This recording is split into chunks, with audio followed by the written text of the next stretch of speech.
अपने समीकरण की बात करूं तो लगभग 14,000 एबव वोटों से धर्मराज निषाद जी या कटेहरी विधानसभा की सीट जीत सकते हैं, ऐसा मेरा व्यक्तिगत ओपिनियन है। और वहीं पे दूसरे नंबर की पार्टी रह सकती है सपा पार्टी, और रहेगी भी, क्योंकि समीकरण ऐसे बैठ रहे हैं। बसपा फिलहाल अभी भी तीसरे नंबर पे रहेगी, ऐसा मेरा व्यक्तिगत मानना है। मैं यह बातें हवा में बिल्कुल नहीं कर रहा हूं, क्योंकि मैंने लोगों से जाना है, समझा है, और मैंने फैक्ट पे, जैसा कि कहा जा सकता है, मैंने एनालिसिस किया है कटेहरी का चुनाव 17 और 22 का चुनाव मैंने जो है देखा भी है और उसको समझा भी है। तो इस बेसिस में मैं यह कह सकता हूं कि जो है इस बार। नमस्कार दोस्तों, फैजाबाद जिले की मिर्कीपुर विधानसभा सीट पे उपचुनाव न होना अंबेडकर नगर जिले की कटेहरी विधानसभा सीट के हाईलाइट होने का मुख्य कारण रहा, क्योंकि यहाँ पे मुख्यमंत्री श्री योगी आदित्यनाथ जी 4 बार विधानसभा का दौरा कर चुके हैं, जनसभा संबोधित कर चुके हैं, और 3 बार शिवपाल यादव जी समाजवादी पार्टी के राष्ट्रीय महासचिव जी यहाँ पे आए हुए, और समाजवादी पार्टी के राष्ट्रीय अध्यक्ष श्री अखिलेश यादव जी भी एक बार यहाँ पे दौरा कर चुके हैं। और अंबेडकर नगर सटे से तमाम जिलों के बड़े बड़े दिग्गज नेता कटेहरी विधानसभा में, चाहे वो भाजपा के रहे हों, समाजवादी पार्टी के रहे हों, यहाँ पे तमाम विधायक सांसद आए और चुनाव प्रचार प्रसार किया। यह उपचुनाव इतना हाईलाइट रहा, इसलिए इसकी बात करना यहाँ पे वाजिब बन जाता है, जरूरी बन जाता है। मैंने पूरी कटेहरी विधानसभा का उपचुनाव जो है कवर किया, और अभी इस समय मैं जिधर भी निकल रहा हूँ लोग मेरे से यही जानना चाहते हैं कि कौन, यह कटेहरी का उपचुनाव कौन सी पार्टी जीत रही है, कौन सा कैंडिडेट जीत रहा है। लोगों के बीच एक वो, जैसे कहते नहीं कि लोग मेरे से मेरा व्यक्तिगत ओपिनियन जानना चाहते हैं, क्योंकि मैंने कटेहरी का कोना कोना, चप्पा चप्पा कटेहरी का कवर किया, और तमाम बहुत से हजारों लोगों से मैंने उनकी प्रतिक्रियाएं ली हैं। और कटेहरी का मुझे ऐसा कह सकता हूं मैं कि मुझे पूरा समीकरण पता है कि कटेहरी का उपचुनाव या किस बेसिस पे होने वाला है, क्या क्या इसमें फैक्टर्स आ सकते हैं, उपचुनाव पे क्या क्या प्रभाव डाल सकता है। तो मैं आज, यह मेरा व्यक्तिगत ओपिनियन है कटेहरी विधानसभा चुनाव के ऊपर कि कौन सी पार्टी पूरा माहौल बना चुकी है, कौन से कैंडिडेट का माहौल कटेहरी विधानसभा में बन चुका है, और कौन विधायक बनने जा रहा है कटेहरी विधानसभा का। तो अगर हम बात करें 2022 के विधानसभा चुनाव की, तो 2022 में टोटल वोट पड़े थे 2,47,560 वोट कटेहरी विधानसभा में पड़े थे 2022 के विधानसभा चुनाव में।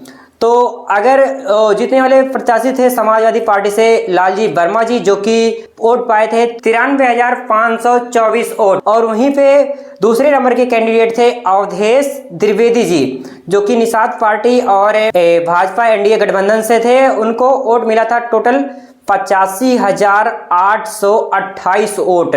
और वहीं पे तीसरे नंबर के कैंडिडेट थे प्रतीक पांडे जी, बहुजन समाज पार्टी से, बीएसपी से। उनको वोट मिले थे टोटल 58,482 वोट। जी हाँ, वो तीसरे नंबर पे थे। और वहीं बात करें चौथे नंबर के कैंडिडेट, वो थी निशांत फातिमा, जो कि कांग्रेस पार्टी थी, जिनको वोट मिला था 2,049 वोट। यह मैं आंकड़ा इसलिए बता रहा हूं क्योंकि यह आंकड़ा बहुत मायने रखने वाला है, क्योंकि यह उपचुनाव है और 2 साल बाद ही हो रहा है। क्योंकि यहाँ से लालजी वर्मा जी विधायक थे और लोकसभा के चुनाव में जीतकर सांसद हो चुके हैं अम्बेडकर नगर के। इस प्रकार यह सीट खाली हुई और यहाँ पे अब हो रहा है उपचुनाव, या जो 5 साल का पीरियड रहता है उसके अंदर ही हो रहा है। तो अब बात करते हैं, अब बताना बेहद जरूरी क्यों था, क्योंकि इस उपचुनाव में अगर देखा जाए तो यह हाइप क्रिएट की जा रही है कहीं ना कहीं कि जो है भाजपा की तरफ से कैसा कहा जा रहा है कि ब्राह्मण वर्ग नाराज दिख रहे हैं, और वहीं पे जो है सपा की तरफ से कहा जा रहा है कि यादव अंदर अंदर आरमन चल रही यादवों के। तो मैं ऐसा इस बात से सीधा सीधा खारिज करता हूं, क्योंकि कोई मुझे ऐसा अंदर अंदर नाराजगी किसी के दिख नहीं रही। क्योंकि अगर 2022 में जो है 2 ब्राह्मण कैंडिडेट लड़े थे, प्रतीक पांडे और अवधेश द्विवेदी जी, तो उसमें से अब कैसा कहा जा सकता है कि अवधेश द्विवेदी जी इनको प्रतीक पांडे को भी मना कर सकते थे अगर जीतने की अगर बात की जाए। ये हाइप कहीं ना कहीं यहाँ पे ध्वस्त होती नजर आ रही है, क्योंकि जो है इस बार भाजपा ने बहुत ही तगड़ा गेम, यहाँ पे बहुत ही तगड़ा खेल खेल दिया है, क्योंकि यहाँ पे धर्मराज निषाद जी को अपना उम्मीदवार बनाया है, बैकवर्ड कैंडिडेट यहाँ पे एक टर्म आ जा रहा है। बैकवर्ड कैंडिडेट और धर्मराज निषाद जी की छवि की बात करें अगर, तो ये 1996 से लेकर 2012 तक कटेहरी में विधायक रहे और 2008-9 में उत्तर प्रदेश सरकार में मंत्री भी रहे। और इनका व्यक्तित्व ऐसा है, मैं अपना पर्सनल ओपिनियन यहाँ पे बता रहा हूँ। मैंने पूरी विधानसभा रिपोर्टिंग की है, कवर किया मैंने पूरी विधानसभा, और अभी मुझे ऐसा कोई व्यक्ति नहीं मिला जो इनकी अवहेलना किया हो, बुराई की हो, इनके बारे में कुछ गलत कहा हो, ऐसा मुझे कहीं सुनने को नहीं मिला।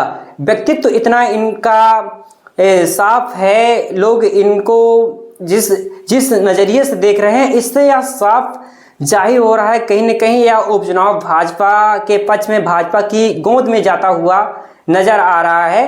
क्योंकि इस बार अगर उपचुनाव, जैसा कि उपचुनाव ही नहीं, चुनाव जाति धर्म पे ही हो रहे हैं, विकास का मुद्दा कहीं कुछ नज़र नहीं आ रहा है। और हम अगर हम बात करें स्पेशली कटेहरी की ही, तो कटेहरी में जो है बसपा ने बहुत काम किया और बसपा से धर्मराज निषाद जी ने बहुत काम किया। तो इस बार धर्मराज निषाद जी की ही वापसी हो रही, बसपा से नहीं भाजपा से। और हम जातीय समीकरण की बात करें तो जो कोर वोटर्स माने जा रहे हैं, मेजॉरिटी वोटर्स जिनको कहा जा रहा है, तो वो यहाँ पे हैं जो है, अगर देखा जाए ब्राह्मण वर्ग हैं, क्षत्रिय वर्ग है, निषाद हैं और गुप्ता हैं। अगर भाजपा के कोर वोटर्स की बात की जाए तो इसमें जो है पिछली 22 के विधानसभा चुनाव में जो है कुछ परसेंट वोटर्स जो है ब्राह्मण वर्ग प्रतीक पांडे जी के पास शिफ्ट हो गए थे और कुछ जो है अवधेश द्विवेदी जी के पास थे।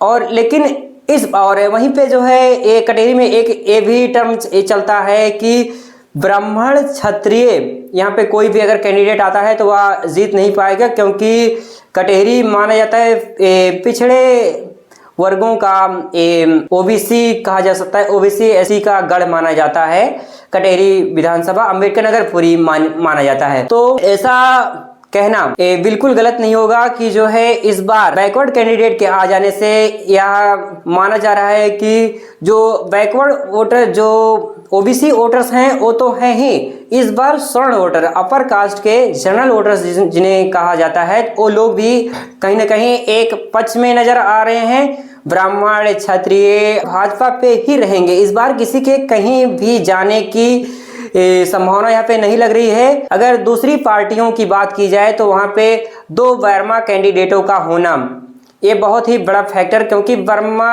वर्ग की भी काफ़ी जो है यहाँ पे भूमिका रहती है, काफ़ी मात्रा में वर्मा वोटर्स यहाँ पे हैं।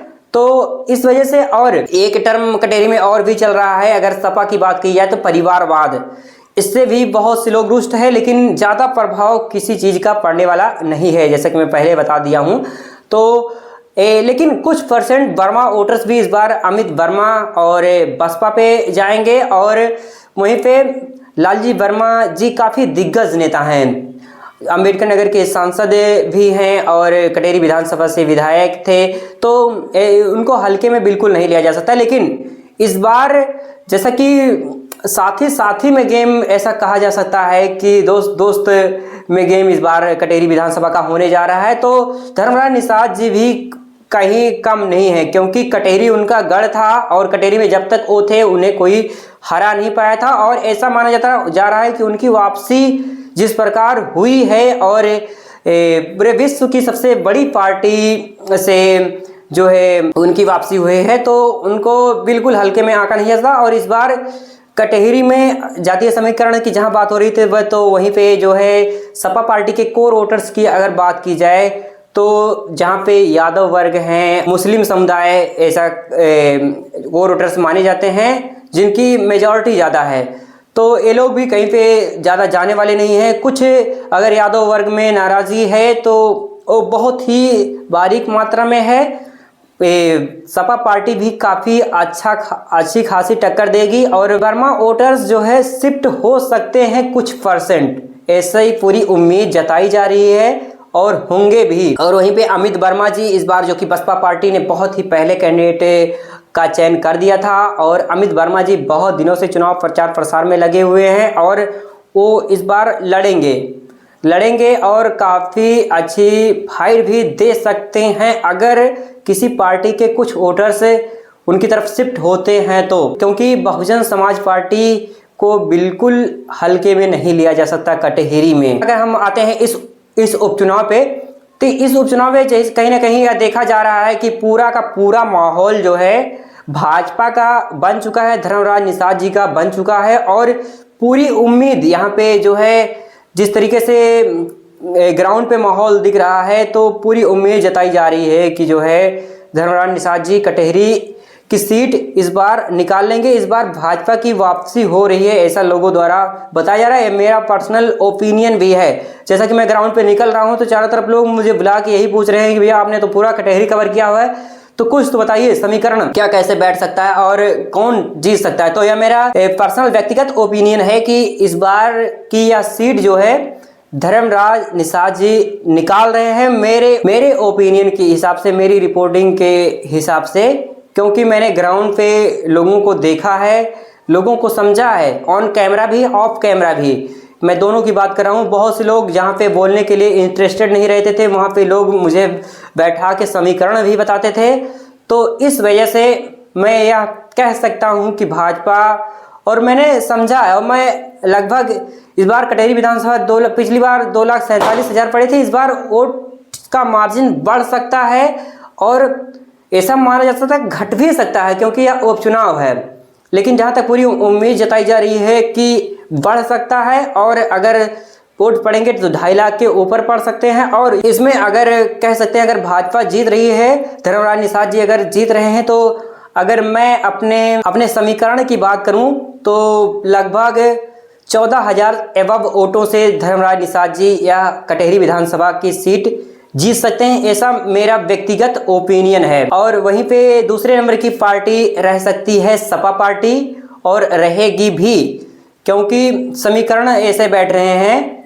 बसपा फिलहाल अभी भी तीसरे नंबर पे रहेगी, ऐसा मेरा व्यक्तिगत मानना है। मैं यह बातें हवा में बिल्कुल नहीं कर रहा हूँ, क्योंकि मैंने लोगों से जाना है, समझा है, और मैंने फैक्ट पे, जैसा कि कहा जा सकता है, मैंने एनालिसिस किया है कटहरी का चुनाव मैंने एनालिसिस किया है। 2 विधानसभा 17 और 22 का चुनाव मैंने जो है देखा भी है और उसको समझा भी है। तो इस बेसिस में मैं यह कह सकता हूं कि जो है इस बार 1991 के बाद भाजपा की वापसी हो रही है 2024 के उपचुनाव में। यह मेरा व्यक्तिगत ओपिनियन रहा। मैं सभी अपने दर्शकों को बहुत बहुत शुक्रिया अदा करता हूं कि आप लोगों का इतना प्यार दुलार हमारे चैनल को मिला। मैं इसके लिए बहुत बहुत आभारी हूं। और ये रहा मेरा व्यक्तिगत ओपिनियन टुवर्ड्स कटहरी विधानसभा चुनाव। Thank you.